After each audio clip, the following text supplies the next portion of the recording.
આગળ વધીએ દ્વારકાની વાત કરીએ। દ્વારકામાં ગેસ રિફિલિંગના કૌભાંડનો પર્દાફાશ થયો છે। જી હા, રૂપેણ બંદરમાં ચાલતું હતું મસમોટું કૌભાંડ।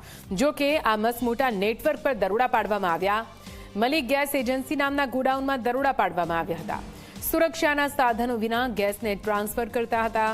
જોખમી રીતે ગેસ ટ્રાન્સફર કરતા 3 શખ્સ ઝડપાયા છે। શહાદત હુસેન મલિક મોહમ્મદ શેખની ધરપકડ કરવામાં આવી છે। નજીર શેખ નામના આરોપીની પણ પોલીસે ધરપકડ કરી છે। ઘરેલું સિલિન્ડરમાંથી નાની બોટલમાં ગેસ ભરતા હતા। નાની બોટલને ઊંચા ભાવે વેચતા હોવાનું આ પૂરું કૌભાંડ સામે આવ્યું છે।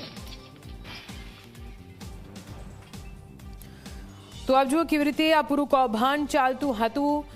મોટા ગેસના સિલિન્ડરમાંથી નાની બોટલોમાં ગેસ ભરવામાં આવતો હતો, એ પણ કોઈ સુરક્ષાના સાધનો વગર ગેરકાયદેસર અને જોખમી રીતે આ બોટલમાં ગેસ ભરવામાં આવતો હતો। જો કે બાતમી મળતાની સાથે દરોડા પાડવામાં આવ્યા અને તમામ મુદ્દામાલ સાથે 3ને પકડી પડ્યા છે।